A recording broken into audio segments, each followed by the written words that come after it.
My name is Anne Ray Murphy. I'm a senior research scholar here at the Weatherhead East Asian Institute, and on behalf of the Institute and the New York Southeast Asian Network, we're absolutely delighted to welcome you here today for a talk on free and active foreign policy, from free and active to the Indo-Pacific. Our speaker today is Dr. Shafiah Muhibat. She is head of the International Relations Department at the Center for Strategic and International Studies in Jakarta. For those of you in the know, that's Indonesia's leading strategic think tank. Dr. Muhibat has held a number of very prestigious fellowships. Last year, she was a senior fellow at the Rajaratnam School of International Studies in their Maritime Security Program. She has also served as editor-in-chief of the Indonesia Quarterly, and she earned her PhD from Hamburg University in Germany. So she brings a wealth of experience to the topic of Indonesian foreign policy, and we're absolutely delighted that she has been able to take time out of her schedule to be here with us today. So, with no further ado, I will turn it over to Dr. Muhibat. Thank you, Anne. So good afternoon, everyone. Thanks so much for coming for this talk. It shows, it's very, for me, it's kind of, we were chatting since we were in Washington, D.C. the other day, chatting about, what kind of interest does Indonesia generate here in the U.S., and particularly regarding foreign policy. So I'm very excited to have the chance to discuss this with you today.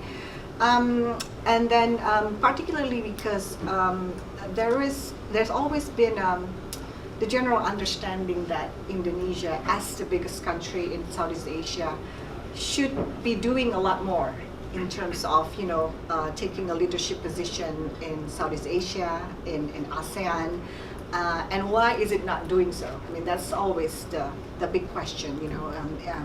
Why is Indonesia not doing the kind of leadership role that it should be doing in Southeast Asia? So basically, to answer that question, we're going to take a closer look at Indonesia's foreign policy, and trying to go way back in history, trying to start since the 1940s, since the beginning of its independence, what kind of foreign policy it did back then, and how it has grown, until now.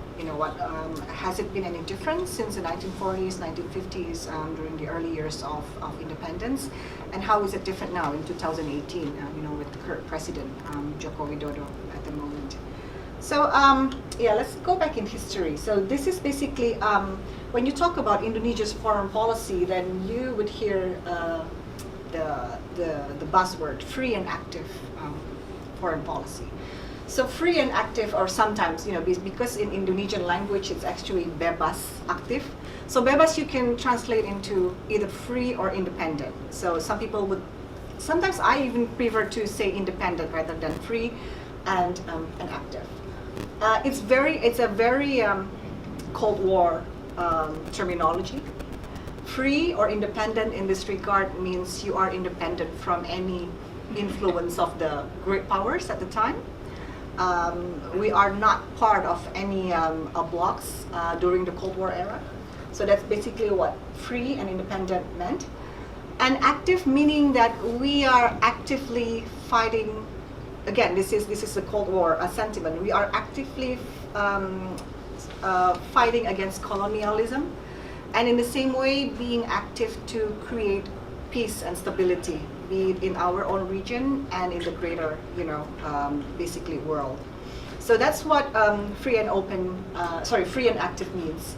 It was coined in 1948 by at that time we still had a Prime Minister, Muhammad Hatta.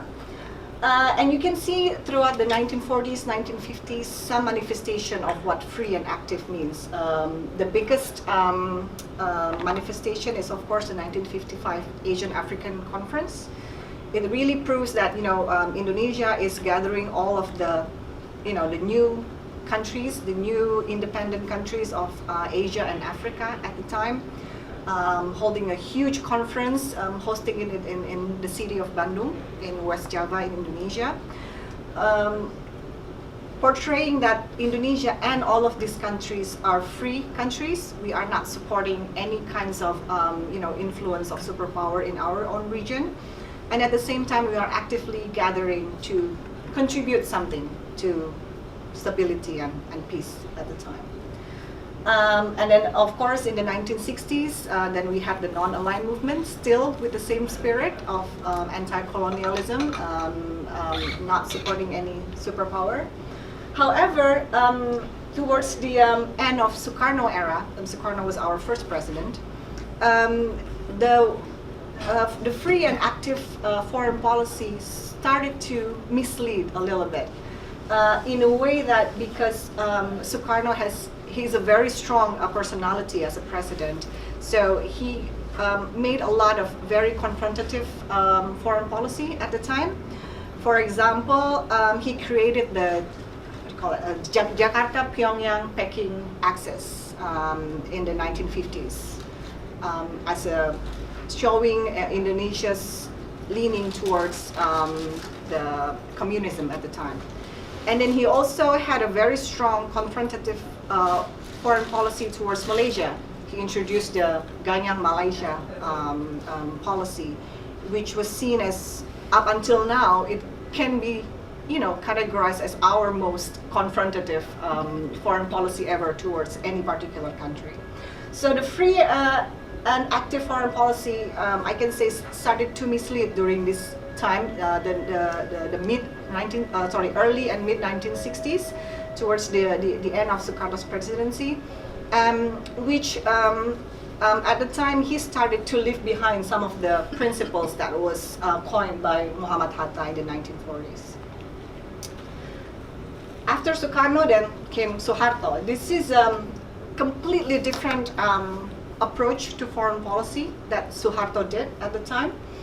He, learning from the experiences during Sukarno era, during the various types of confrontations that Sukarno's foreign policy brought about, then he changed the whole approach of Indonesia's foreign policy to be very cooperative.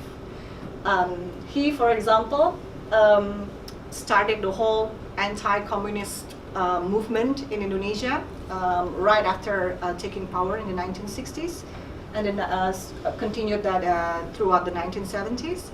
In 1967, that was one of the greatest initiatives ever done by Indonesia, which is to bring about the other 4 other countries in Southeast Asia and created the ASEAN, Association of Southeast Asian Nations. Basically, at the time, Indonesia was trying to promote a sense of national resilience of the country. Again, practicing the independent part of free and active. We don't need major powers to support us. We don't need any influence of major powers in the region. We can be resilient, and this type of national resilience was then, carried by Suharto in the greater Southeast Asian region. So that's why he created ASEAN in 1967. And through ASEAN, or working alongside with ASEAN, then Suharto played a great deal in, at the time, for example, playing the honest broker role in the Cambodian conflict. It was one of our success stories in Southeast Asia, Indonesia playing a major role in resolving the Cambodian conflict. And then throughout the 1990s, also held a series of meetings and workshops trying to manage the disputes in the South China Sea, which of course is completely different situation that we have now in the South China Sea. But this is back in the 1990s. And then also, aside from focusing on economic development at the time, promoting regional stability through ASEAN and other types of cooperation, Suharto also, trying to make a difference from Sukarno era, he tried to reconnect with the Islamic world. So that's why he took parts in the OIC charter drafting process in the 1970s, really put Indonesia in the map of the whole, Islamic world brotherhood, or you can say that. And then also in the 1990s, Indonesia restored its diplomatic relations with China. So that's another part of Suharto's free and active foreign policy, which is re-establishing bilateral relations with some counterparts that was disconnected throughout the early years of Indonesia's independence. So these are among the characteristics throughout the 30 years of Suharto era. Basically cooperative instead of confrontative, seeking economic development rather than those, Sukarno era adventurous foreign policy, and basically, trying to be friends with everybody in the region with for the objective of basically creating stability in Southeast Asia. So this basically marked the longest period. Well, Suharto was a president for more than 30 years. So this was the longest period of a very sort of like constant way of interpreting free and active foreign policy. So post Suharto, we have had 5 presidents since Suharto. These are 4 of them. Basically, all the presidents after Suharto continued the same approach that Suharto was doing. So basically, again, cooperative instead of confrontative foreign policy. Habibie era was very much marked by the referendum in East Timor in 1999. A lot of turmoil at the time. He was only president for less than 2 years, actually, and mostly was marked by East Timor issue. And then, as a consequence of that, was the cancellation of Indonesia-Australia security agreement. So those are the bigger turmoil at Habibie era. And then the next is Abdurrahman Wahid. He was, interestingly, he was also president for a very short time, only a little bit over a year. He created for himself an advisory panel for foreign policy issues, which was the first time that Indonesia has ever had, because previously, Suharto took care of he had a very strong foreign policy team, including the foreign minister and the foreign ministers during his era. So there was never a need for an international advisory panel for him. So Abdurrahman Wahid created one. And one of the biggest issue during Abdurrahman Wahid's presidency was he had the initiative to open diplomatic relations with Israel, which was a huge deal for a country like Indonesia. But he had to go down to domestic pressure. There was just no way that something like that could be pushed through. After Abdurrahman Wahid is Megawati. He reinforced ASEAN norms and security. Really, again, not much changes throughout this Habibie, Abdurrahman Wahid, and then Megawati, still continuing to push Indonesia's agenda through ASEAN mostly. And during Megawati's era, is actually the big issue was war on terror, because it was around 2000, the 9/11 period. So he was a big support of the US's war on terror programs, which in a way created some backlash in the country, because there was this whole, the people understood it as a kind of an anti-Islam movement.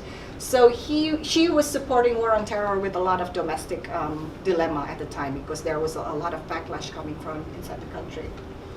And then Yudhoyono was the president for 10 years, so 2 terms that he served. His most famous buzzword is the 1,000 friends, 0 enemy. That's what he wants to do. Again, a very clear representation or manifestation of the free and active foreign policy. We want to be friends with everyone. And then during that time, during that 10-year time of Yudhoyono, is the time where he promoted Indonesia as a democracy. So it came at the right time, because Indonesia, that was about almost a few years after the reform era. Indonesia was democratizing, and Yudhoyono took the opportunity to actually promote that that a country with a Muslim majority like Indonesia could actually go through democratization process. So he created, for example, the Bali Democracy Forum, which still exists until now.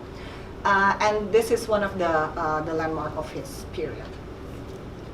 Okay, fast forward at the time, at the present time, during Joko Widodo. So Joko Widodo took office in 2014. So now it's what, 4.5 years, almost 5 years already. We're gonna have an election in April. So it's exciting times in Jakarta at the moment. Joko Widodo introduced the global maritime fulcrum vision.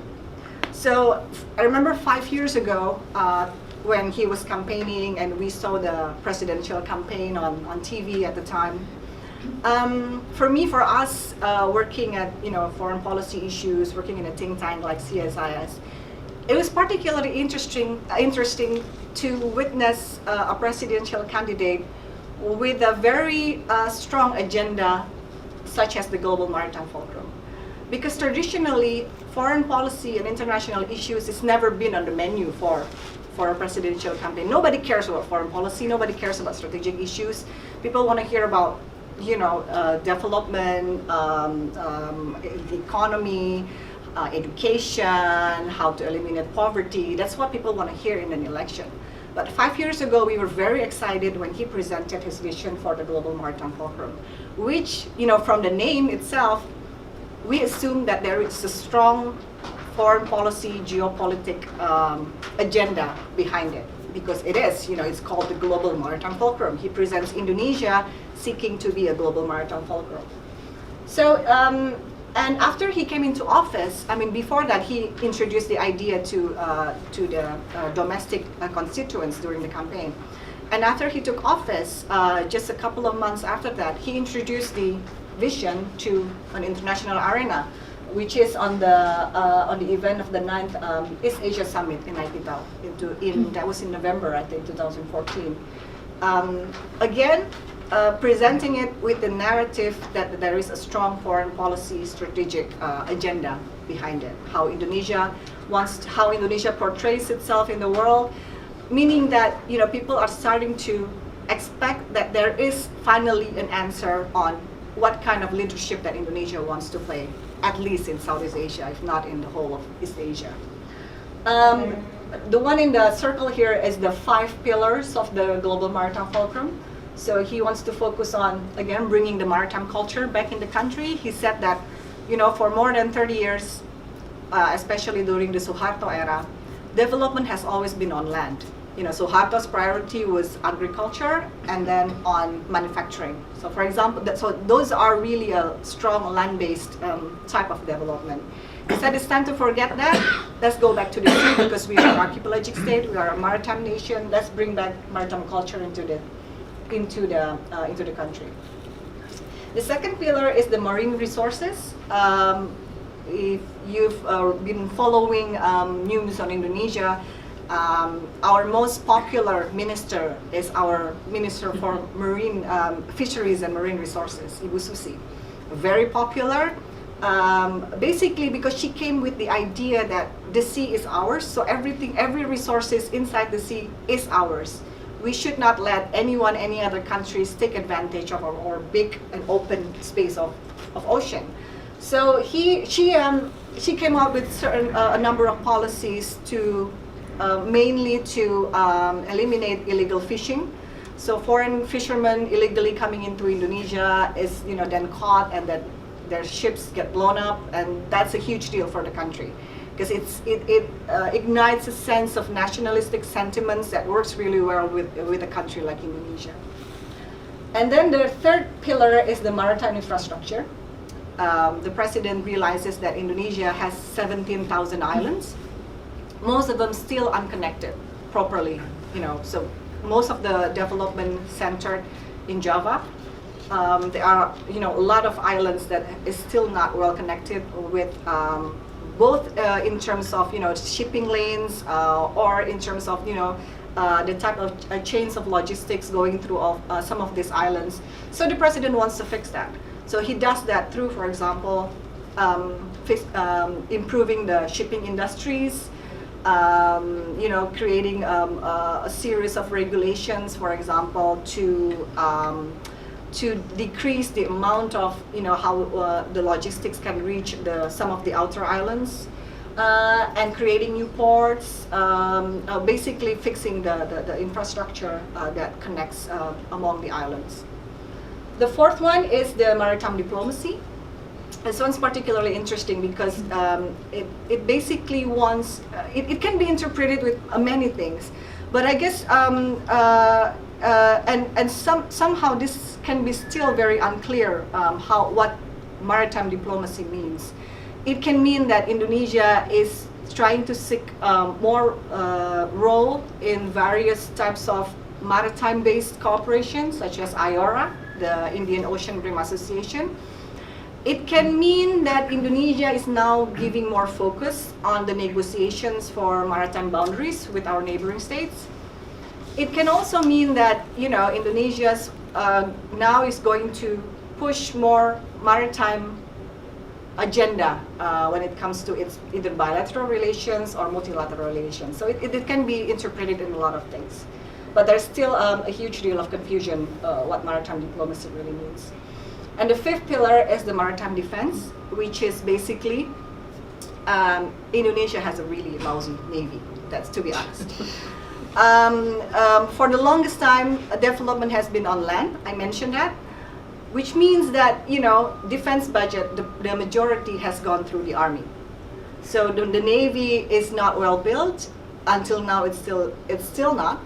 So maritime defense, meaning that there is a need to fix that, to, basically creating a better navy, creating more security for the people in the country through, maritime defense, and also to simply, putting more force in our maritime borders, because you see a lot. This relates to the marine resources issue as well. You see a lot of illegal fishermen coming into Indonesia. That's because, we basically cannot guard our maritime borders. So this relates to that. So all of this is what Jokowi presented when he introduced to us the Global Maritime Fulcrum. Like I said, the narrative surrounding this has a very much sense of a geopolitical foreign policy elements to it. But unfortunately, I know we're over 4 years since Jokowi took place. Unfortunately, until now, much of the focus has only been on maritime infrastructure and maritime resources, which means the foreign policy elements to it has been very, very minimum.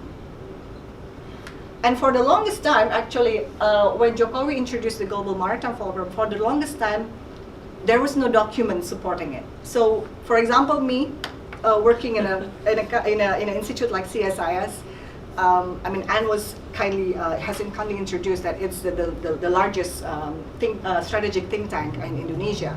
So of course people then would ask, me and my colleagues, what is the Global Maritime Fulcrum? And I have had the hardest time answering that because there was no document to explain what it is. So we just had to understand from various types of explanation that Jokowi gave, for example, through his speech at the East Asia Summit, trying to sort of like portray what the Global Maritime Fulcrum is.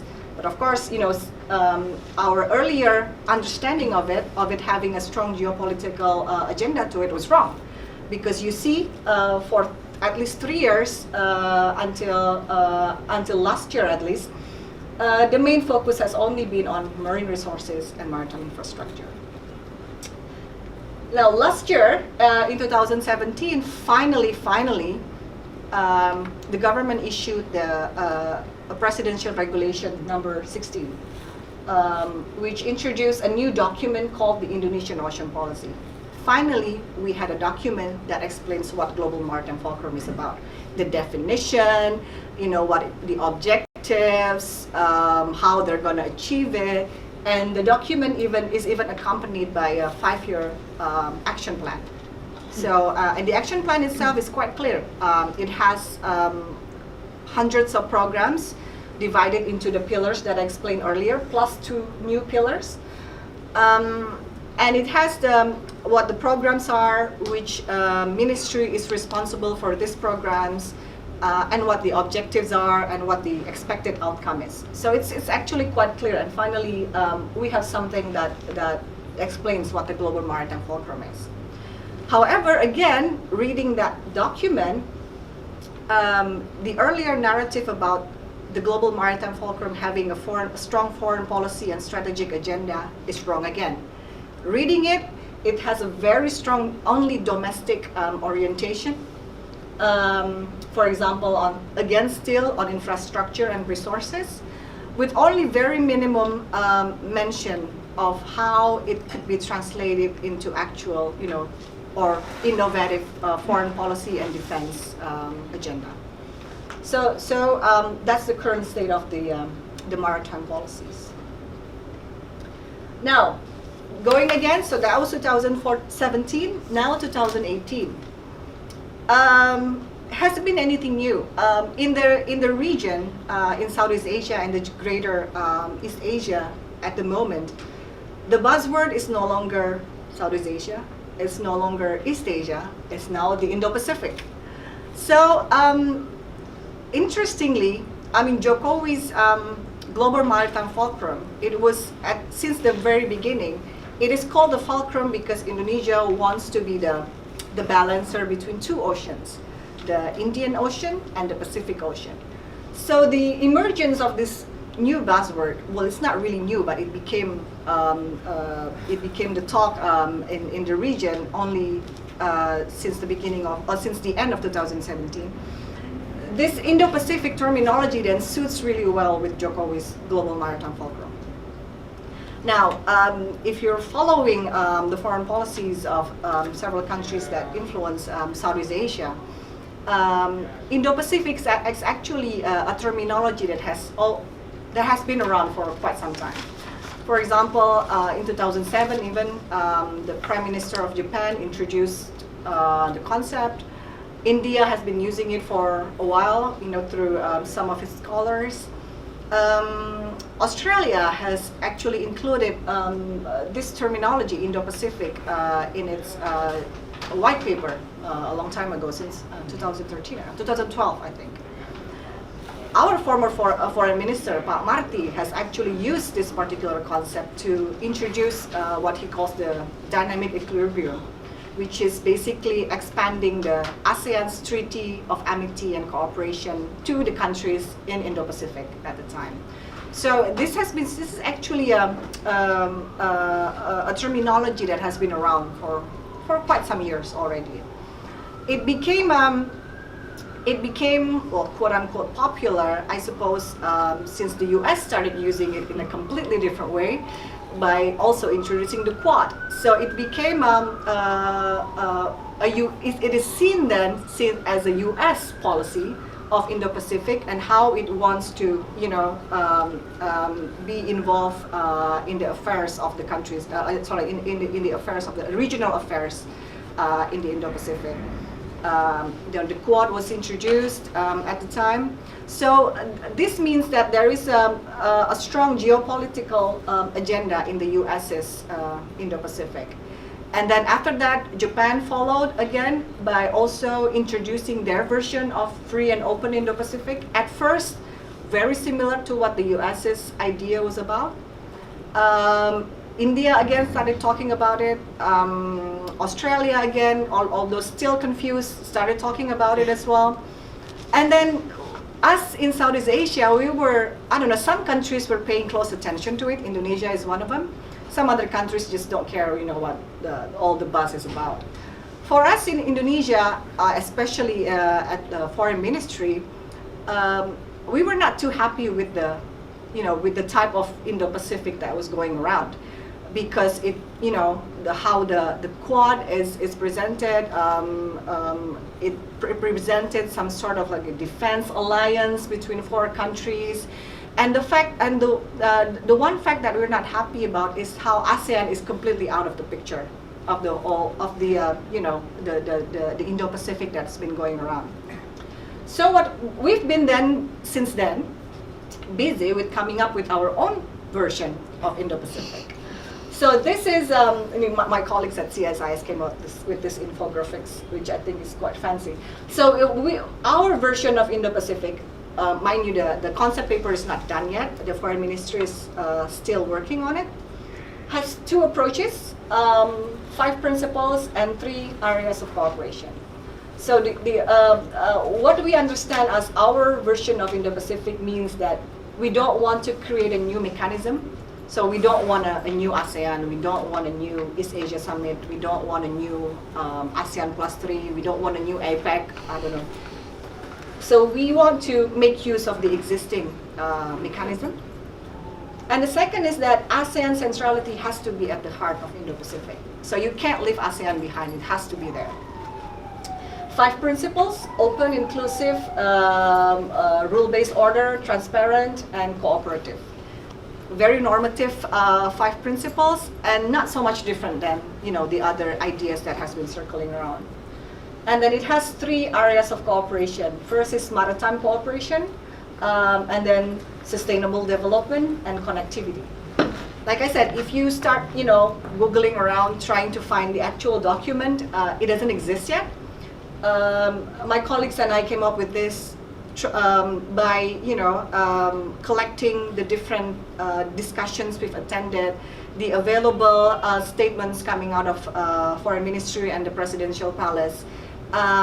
So basically, we came up with this based on existing data, but the actual concept paper or the actual document regarding this is still work in progress. And the important thing is that Indonesia wants to present this through ASEAN. So in the end of the day, if this falls true, it will not be Indonesia's Indo-Pacific view, but it will be an ASEAN Indo-Pacific view.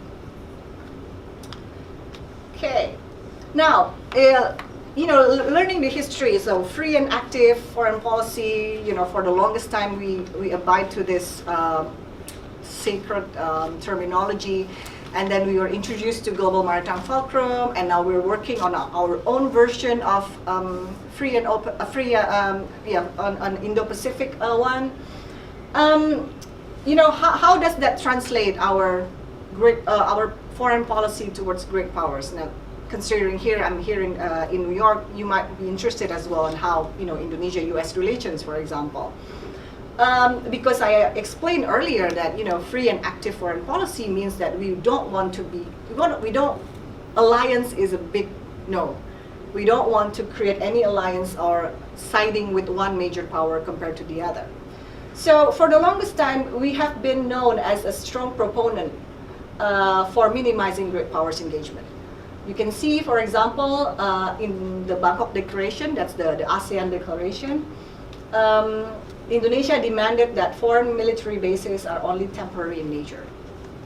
At the time, the U.S. had military base still in Philippines and Singapore, I think. And then Indonesia wanted to incorporate the zone of peace. What is it? Zone of peace and freedom. Neutrality. And neutrality. Thank you, Anne. Basically, and then also Southeast Asia as a nuclear-free weapon zone. So these are among the examples how Indonesia views its relations with the great powers, including the U.S. Throughout the 1960s until mid-1990s, basically, and how it wants to minimize really the role of these big powers in the region. How about now? I think now free and active is still very much relevant. There has not been any change to it. But you can see that now Indonesia wants a diversified and balanced relations. So instead of saying no involvement of the big powers, now we want them all in and with the balanced relations with Indonesia. So for example, Indonesia still is in the 1990s rejected Mahathir, which is the Malaysian Prime Minister, East Asia Economic Caucus. Because it excluded the U.S. So we don't want that. We don't want anybody excluded. Fast forward now, 2018. That's one of the things that we don't want the U.S.'s version of Indo-Pacific because it excludes China. So we want everybody in. We want everybody great cooperation in the region, but in a balanced way, meaning that we can never be swung in one direction completely. So in Indonesia, it's never going to be. If the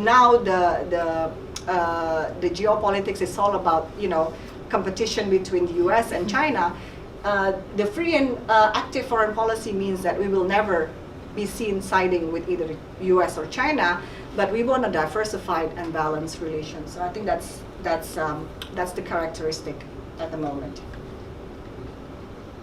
So if you can see this, and then how it translates with relations with a lot of the big countries, the great powers in the region.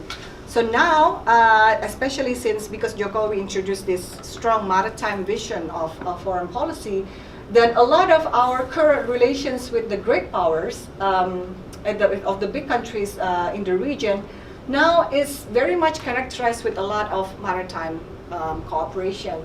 China, with Japan, with India, with Australia, with South Korea, maritime has now been pushed into the types of cooperations with a lot of these countries. With the U.S., of course, it's always ups and downs, our relations with the U.S. And since Jokowi's era, however, the U.S. has also been, pulled to contribute in the different types of Jokowi's maritime programs. So, for example, in 2015, we signed the MOU on Maritime Cooperation. In 2016, we had the first Maritime Law and Ocean Policy Dialogue. In 2017, there is a new program on sustainable marine and fisheries conservation. And then in 2018, there was the second Maritime Law and Ocean Policy Dialogue. So again, maritime is still can be seen as a big issue for the current administration. Several concerns remain. For example, Palestine is always an issue in Indonesia-U.S. relations. Indonesia has, Jokowi has openly criticized the trade war, for example, so he's not happy about it, and he's expressing it through very interesting speeches, making references to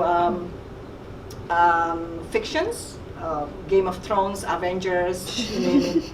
I don't really understand them, but anyway. So basically, there will always be issues going around in Indonesia-U.S. relations.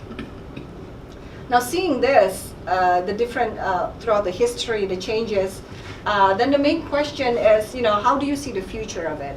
Will free and active still be the approach? Is it going to be more maritime? What kind of changes is it going to be? Now, to answer this, it's kind of hard to project far into the future because you see that the free and active has always been there. There hasn't been much changes in it. But let's take a look, because I mentioned that Indonesia is having election next year. So maybe we can predict what's going to happen in the next 5 years after the election. So 2019, we might have a new president or we might not have a new president, but we can already sort of like guess what their foreign policy is going to be like. So we have two presidential candidates. One is incumbent, and the other is Prabowo, who was also a candidate 5 years ago. They already issued, because it's part of the requirements when they enter into candidacy, that they have to create a mission statement documents. So these are just the front pages of the mission statements. And reading this, you can try to guess to what extent they plan their foreign policy. So Jokowi mission statement has 35 pages. Of the 35 pages, there is only 1 page about foreign policy, with one big heading as the main point, elaborated through 7 programs that he wants to do. Prabowo his document has 15 pages, with only 1 point made about foreign policy, elaborated into 3 programs. So you can sense that they don't really care that much about foreign policy issue. It's not a big deal in the campaign. And if you take a look at the programs that both candidates make, they're all very normative. leadership in the region, world peace, and so on. So there is not one very clear program of what they want to do. And if you take a look closer to the two documents, the word international for Jokowi, it's only mentioned twice. Of the whole documents, 35 pages, the word international is only being used twice. Prabowo is the same. He only used the word international twice. Jokowi uses the word global only twice as well. Prabowo, a little bit more, he uses 5 times, mostly when explaining about, competition and so on at the global level. So again, an explanation that it's still a very minimum attention given to foreign policy. So don't expect too much about Indonesia's playing a bigger role in the region and so on. Now, also still taking a close look at these two documents, it does seem that free and active is still the buzzword. Both candidates use them. For example, Jokowi, in his point about foreign policy, he says, he wants to continue free and active foreign policy. And then he says, free and active foreign policy must be realized through Indonesia's leadership at the regional and global level. That's what he said. Well, Prabowo said that he wants to realize free and active foreign policy that is respected by the international world. So that means that there isn't going to be much changes we see throughout the history that I explained earlier. It's still going to be same old, free and active. I don't think anybody's creative enough to come up with a new buzzword at this point. So we wouldn't see any, I wouldn't expect any, big changes to occur with regards to Indonesia's foreign policy. And what does that have any impact on Indonesian great power politics, great power policies? As I said, if it's continuation, then it's business as usual. You can expect Indonesia to still maintain a diversified and balanced approach in terms of its great power policies. The US and China might have greater rivalry, which affects the region, but you don't expect that the pendulum will swing too far in either direction. So it's never going to be one country instead of the other. So, and there might still be focus on maritime issues, even if Jokowi doesn't win the election. Prabowo will actually still maintain the whole maritime programs because it's seen as relevant to the country, but he might continue it without putting the name up front, the Global Maritime Fulcrum, because Jokowi is basically doing that with, for example, with SBY's Minimum Essential Force Program. He continues it without using the name MEF. And Indo-Pacific, if this concept falls through, if Indonesia is successful in bringing this at the ASEAN level, and then ASEAN, announces that it is the ASEAN's Indo-Pacific view, then it's going to be continued in the next, administration as well. Be it Jokowi, be it Prabowo, Indo-Pacific is still going to be the concept that it is more, whether we like it or not, it's the buzzword at the region at the moment, and the next president will most likely continue that. I stop here. Thank you so much. I look forward to the discussion. Well, thank you.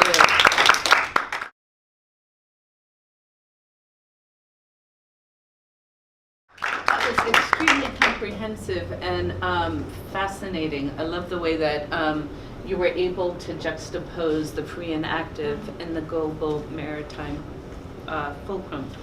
I guess I wanted to ask you 2 issues. Number one, you discussed U.S.-Indonesia relations and the constraints on them, the movement of the embassy to Palestine, et cetera, et cetera. But you didn't really discuss China. And when I think about the question that you raised about keeping free and active and implementing the global maritime fulcrum, I guess I would think that many people would contend that China is the biggest threat, right, to Indonesia's maritime security, both through the fishing vessels, through its 9-9 claim that juts into the Natuna Island EEZ. In the last year or so, China has called those waters historical fishing rights, which is the term it's kind of using to really claim waters.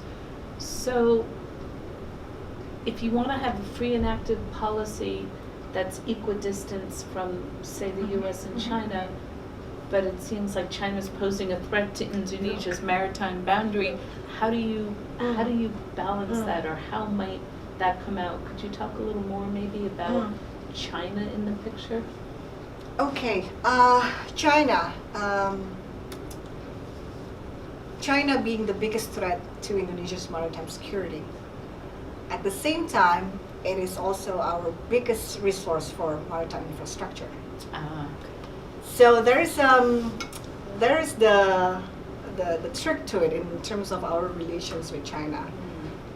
It is a threat, but we also, whether we like it or not, with Jokowi's grand programs on infrastructure development, they are our best bet in terms of getting investments to fund our maritime infrastructure projects. Not only maritime, but infrastructure projects in general. So the trick is, balancing the whole deal. China's very aggressive with its Belt and Road initiative at the moment, and Indonesia is the heart of it.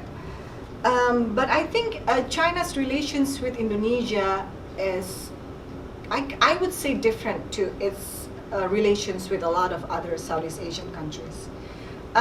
Yes, China is, we have problems with China around the Natuna area because our EEZ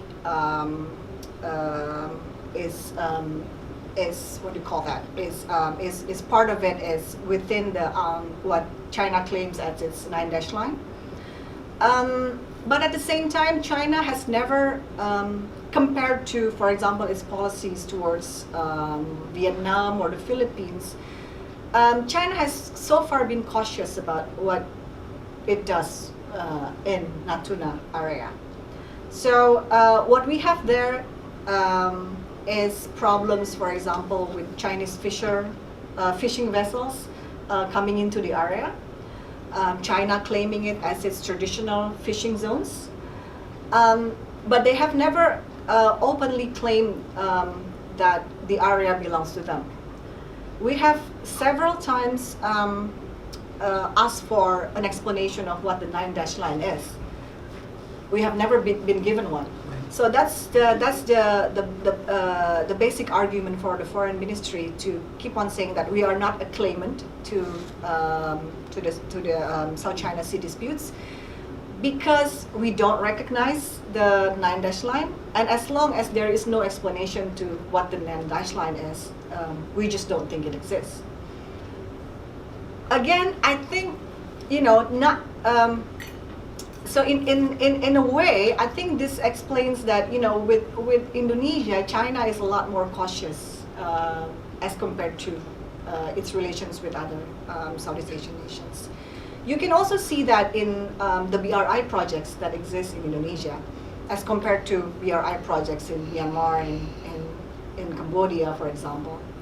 Indonesia has at least, if I can observe, we still have the luxury to pick and choose which programs we want. We choose the locations they are located. We only has so far been open only 4 provinces to the program: North Sumatra, North Sulawesi, North Kalimantan, and Bali. If I'm not mistaken. The other provinces are still close to the BRI projects, which means that we have a leverage in terms of the BRI projects in Indonesia. So I think this is, I'm not saying that we know exactly what we're doing with China, because I think most of the times you can always see parts of we don't know what we're doing with China. But at least, we are seeking a balance in terms of our issues in the Natuna and our dependence on them for infrastructure programs. Okay, thank you very much. Can I just ask one more question before I open it up, because this is something that surprised me. In the last defense white paper Mhm. that Indonesia Mhm. put out. I'm trying to remember, 2015, 16? 16. It's not very good, is it? No. But it's not only that it's not very good, but even though, I mean, I was looking when that first came out for Jokowi's Global Maritime Sure. Fulcrum, and it really wasn't there. And I was looking actually for anything about maritime issues and maritime security, and I think that was in there maybe 10 times. But Bela Negara was in there, 100 times or something, the Indonesian Army's kind of social indoctrination program. And it just seemed a very backward-looking document. And when I'm trying to make sense of Indonesian policy, it's a little hard to do that. And I'm just wondering if do you expect the next defense white paper, is it a function of who drafts it? Is it a function of uncertainty over what the global maritime fulcrum was before the Two Oceans policy came out?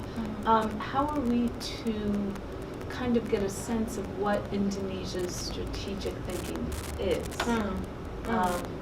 Any insight for those of us who often have to try to do this from afar would be Sure. greatly appreciated. No, I'm not sure I can be much of a help of this as well, but let's just, I join you in the hope that our next defense white paper would be better than this one.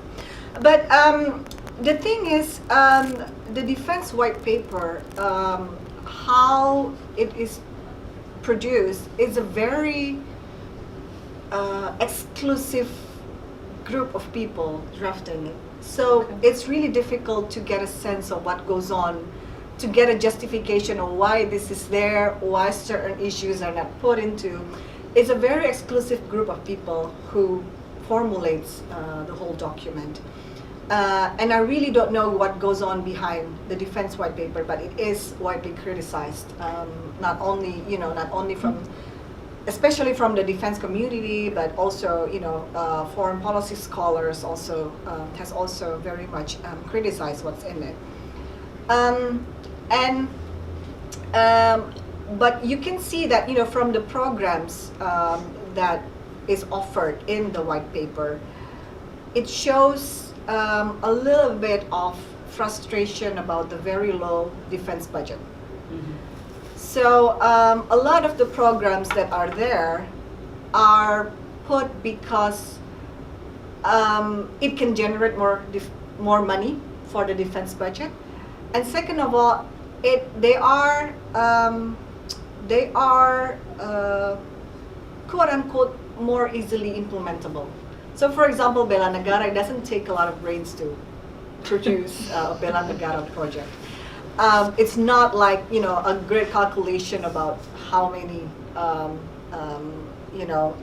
defense equipments that we need to do. Right, It's a very simple program, it costs money, of course, to do it, but it's doable. So it's you see a lot of these easily done programs that requires money. So it might be the reason why, they are behind it. It's understandable. The frustration is understandable. Our defense budget is low compared to, even our neighboring states. Let's not say, Singapore it's such a small country with an even higher defense budget compared to us. So the frustration is understandable. So, but it lacks the creativity to create programs that are more needed by the country. But also, in a way, I think the white paper itself is, like I said, it consists of programs that are more easily doable and would be agreed upon by most people in the government. So yeah, let's hope we have a better one next time. Keeping my fingers crossed.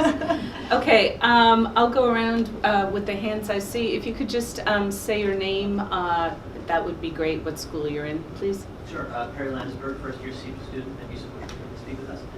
Can you just speak up so the others can hear you? Thank you.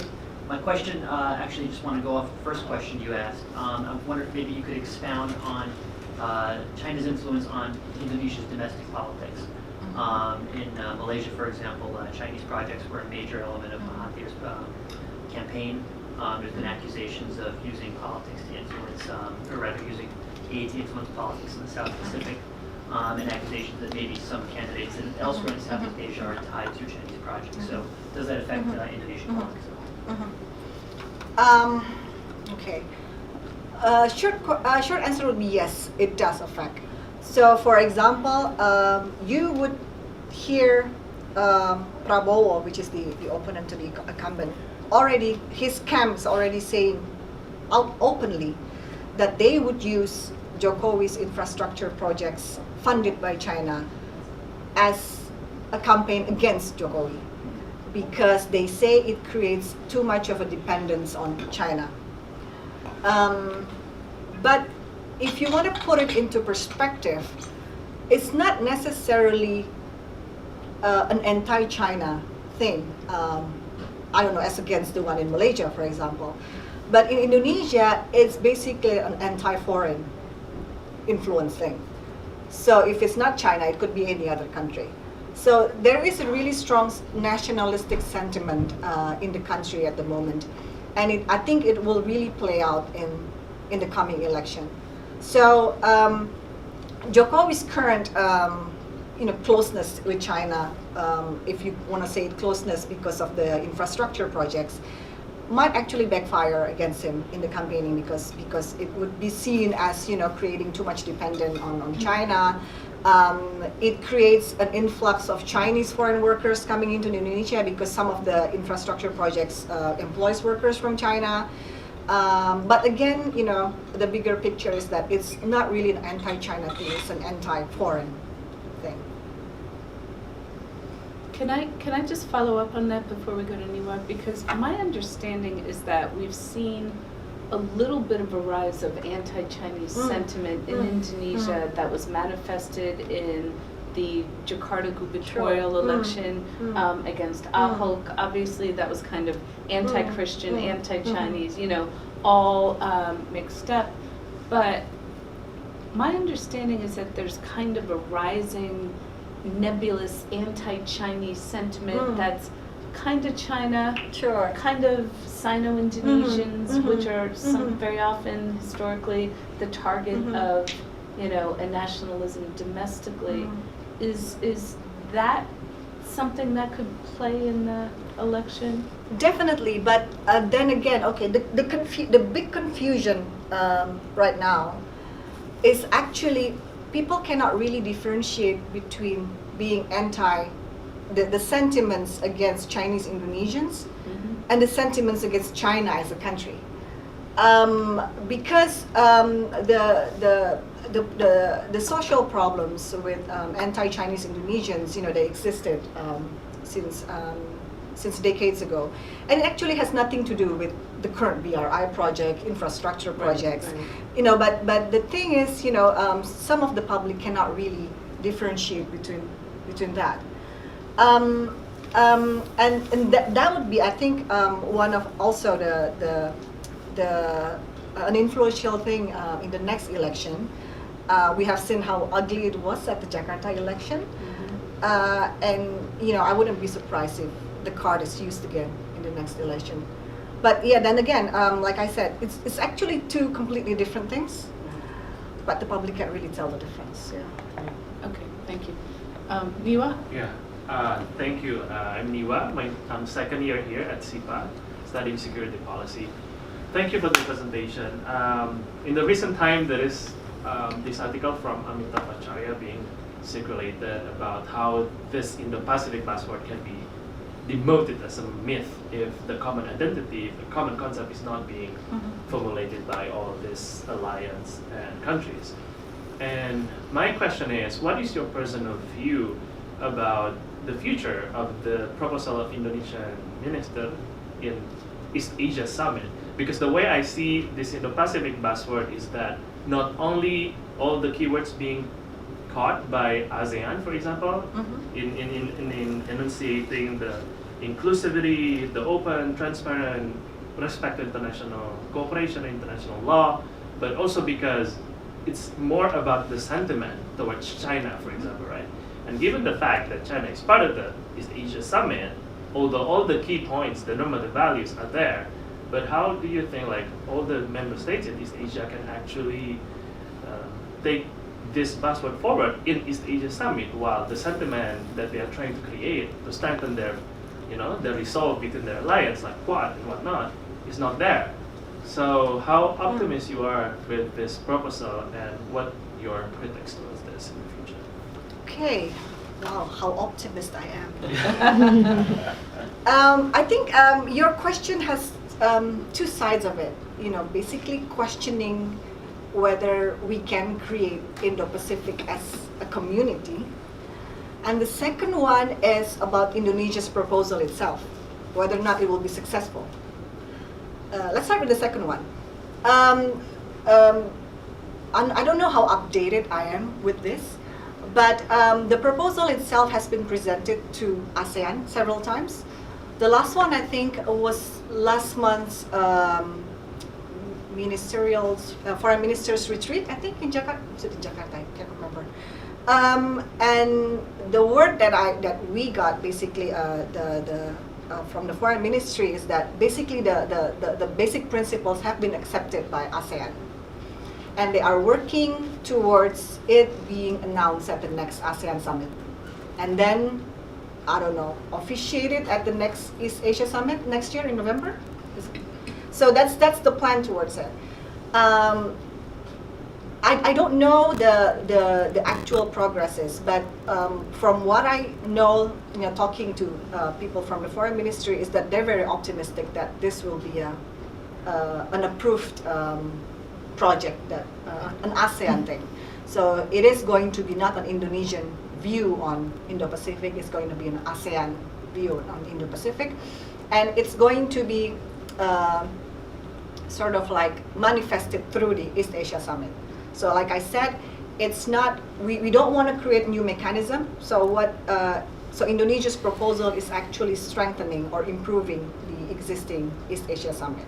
What kind of improvement is, I don't know how we're going to improve that, or basically the mechanism that we want to use is the East Asia Summit. So if you hear the comments about the progress, then I'm optimistic that this will be endorsed by ASEAN. Now, but to follow up to the second part, the first part of your question is that to what extent an Indo-Pacific will be a community. That's a completely different thing. To answer that, I'm even questioning, is ASEAN a community? And is it really that important in this whole discussion? Is it really important that whether or not a certain region is a community? So because Indo-Pacific itself is not, I don't see it as a region. I see it more as a geopolitical outlook of Indonesia. Because if you talk about the Indo-Pacific region, there are so many countries inside it. And East Asia Summit, the 10 countries, how many countries are in East Asia Summit? 18? No, 20. 20. Okay. There's 27 in the ARF. So it's 10 ASEAN countries plus 10 dialogue partners, right? So 20. So it's only one small part of the whole region of Indo-Pacific. It's really big. So Indo-Pacific itself is not a regional, it's not a definition of a region. It's more of a geopolitical outlook on how Indonesia and ASEAN views its surrounding neighborhood. So the creation of community itself, I don't think is really that much of a deal here. Rather than ASEAN being able to announce certain principles that would be used as how to conduct the orders of the Indo-Pacific. So I think that's more the intention in it, rather than creating some sort of community, which ASEAN itself has not been successful in creating. Other questions, please? My name is Rocky. I'm second-year student here at CIPA, International Economic Policy. I'm not sure how appropriate to ask a question because I used to work under Bafifi CSIS. That's why you can ask the question now. My question is about, you mentioned about how unhappy Indonesia is about the Quad and Indo-Pacific in the US version, and how wedded Indonesia is with the concept of free and active foreign policy. I guess my question is about in the current age, we cannot deny there is a current increased strategic rivalry between the US and China, between China and Japan, and we can debate arguably, reasonably, whether this is caused by China's assertiveness or recent power. But in any case, how relevant is the current ASEAN Southern architecture within the region in the context of this rising strategic rivalry? Let us also not forget that when ASEAN first rose, it was spearheaded by the ASEAN 5, and these ASEAN 5 were at the time, they're not treaty allies of the US, but they're strong security partners of the US. So there's a big, I think it's historically inaccurate if we sense that, if we say that ASEAN 5 countries have a free and active foreign policy or like a neutral sense within the great power competition. So in that sense, do you think that Indonesia's current obsession or current attachment to our free and active foreign policy, and to an extent the ASEAN-centered regional security architecture, is a bit outdated in the current strategic rivalry? Sure. Okay. Okay. Is free and active still relevant, and is ASEAN relevant? Marty should answer. Whoa. Okay. I should have mentioned. Big questions. Yeah. I should have mentioned it in my presentation. I mean, you're right. I mean, free and active. I mentioned at the very beginning is a Cold War terminology. In a lot of sense, it's no longer relevant.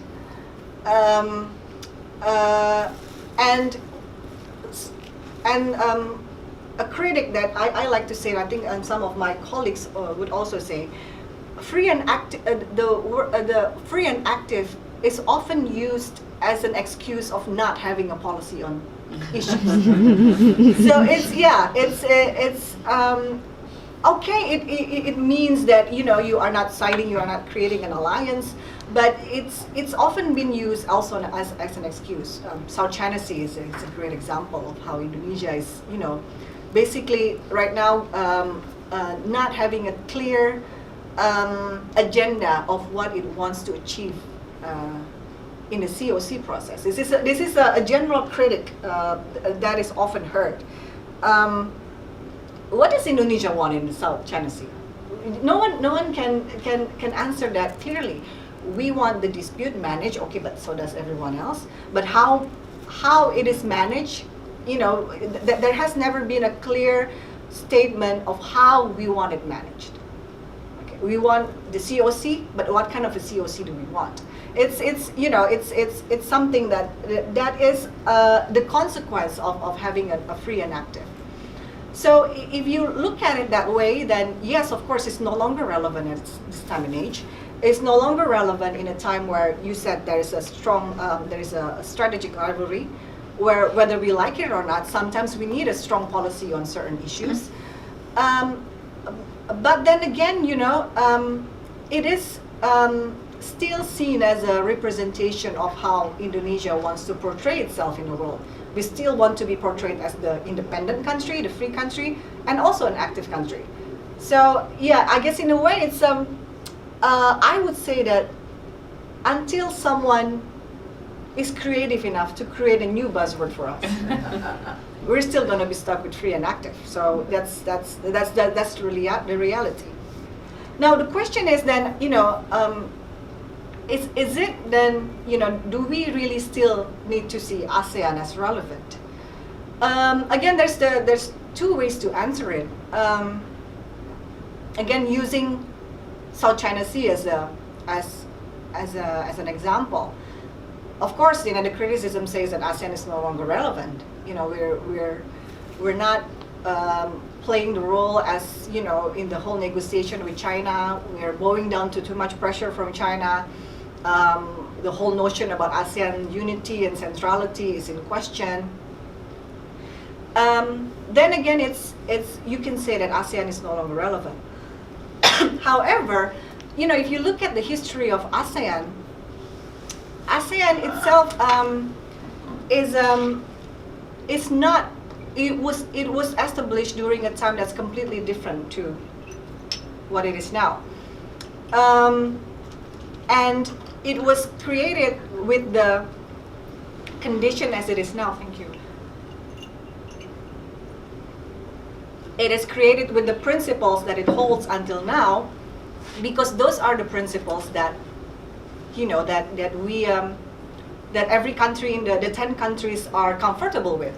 So if you change that, you might lose 1 or 2 members, because nobody's then, somebody might not be comfortable with the changes that ASEAN goes through. Now, when it starts losing 1 or 2 members in the sake of being relevant, you might actually lose relevance, because, you no longer, have the 10 countries of Southeast Asia. So this is, I guess, the dilemma as it is right now.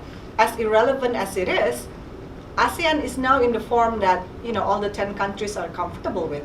It might be frustrating to a lot of other countries, seeing how slowly it works on a lot of issues, but it is how it is. It is how it is. Can I go back to your point that free and active was a kind of Cold War concept? Obviously correct, and yet, if you go back and read Hada's speech, it was about rowing between 2 reefs, because if you got too close to either one, you could damage your boat, right? Indonesia's a little boat. And I mean, arguably, with Sino-American rivalry increasing, that kind of notion of trying to steer a course between 2 larger powers, this time U.S. and China, rather than, the U.S. and the Soviet, is actually kind of relevant, even though it's in a different context. And so, and that's the case. I want to just ask if it's not that free and active is not a reason for a lack of good coherent policy. There might be other reasons, and that it's easy to blame it on free and active, whereas there might be a whole slew of, other domestic focus or other reasons for Indonesia punching below its weight. And that free and active can be fully compatible with a lot more active and strategic kind of policy. It's just not. Are you rooting for more free Well, and active? no, I'm rooting for more strategic policy. No, but because I don't think free and yeah. active's going anywhere. But I also think, if you look at all of the literature on small state foreign policy, what does it say? Small states want a stable environment. Small states prefer an environment where the system is in equilibrium, because then that's the safest. And so that free and active, even though Indonesia is obviously a large country, is completely consistent with all of the theoretical literature about how small states should navigate. So it actually makes perfect sense. But it's also kind of elastic enough to have tons of really strategic policy. I would love to see Indonesia playing a larger role rather than punching below its weight. No, but absolutely right. The old saying, foreign policy begins at home. Indonesia's foreign policy is indeed, a manifestation of its domestic politics, and the lack of activeness that Indonesia plays both in the region or other international affairs is a consequence of its domestic politics. So, for example, the current president, has been criticized as inward-looking. You can't really blame him. There's a lot to fix in the countries. Infrastructure, his main issue has been an issue for decades, and he's the first president to actually do something serious about it. So, with that kind of focus, he is just not interested in foreign policy issue. Openly, since the beginning of his, presidency, he has said that out loud. This is not his cup of tea. That's why he lives it mostly to the people surrounding him. So with that kind of mindset, I guess it affects on how much Indonesia can do in terms of its foreign policy. And I think that also applies to the previous presidents as well. SBY wanting a million friends, zero enemy. That's why he conducts his foreign policy the way he did. And then I guess in a lot of ways that's why I presented the mission statements of the two candidates, because you see that whoever wins, the next 5 years is going to be the same more or less as this year. It's not going to be much change. Foreign policy is not going to be a priority again, unfortunately. More issues is going to be paid for domestic issues, national development. So you can expect Indonesia to continue punching below its weight, and you can expect that free and active is going to be used as an excuse in a lot of issues. Okay. Are there any last questions, please? Hi, I'm Clarissa, a second year from SIPA. So you mentioned that maritime policy plays a big role in relations between Indonesia and great powers. Mhm. Can you share more about the role it plays and its significance between Indonesia and its neighbors Mhm. in ASEAN? Oh, with its neighbors. Okay, when Jokowi first introduced his Maritime Vision, it more or less has a vision of actually, once Indonesia is well connected inside, it's going to be well connected with Southeast Asia as well, in terms of its maritime connectivity. I mean that's the bigger picture that it wants to do. It has, of course, so far not reached that direction. Most of the projects that I mentioned with regards to Indonesia's relations with Japan, with the US, with China, is mostly Indonesia getting assistance to build its maritime infrastructure or securing its marine resources. And we can't do that with any of our neighbors because they are also mostly, trying to develop their maritime infrastructure as well. So they're also developing their maritime relations with superpowers as well. But I guess, in the long run, if this vision really goes as planned, we can complain about it being domestic oriented right now. But if it goes to plan, then maybe, hopefully, there will be a change that, it reaches out to the countries in the region, which is Indonesia's neighbors. Probably have time for one last question, if there is one. No? All right, then I think you will all agree that Dr. Muhibat has given us a wealth of information, a very comprehensive presentation, and has been very frank and forthright in her answers to some of our very probing questions. So please join me in giving her a big round of applause.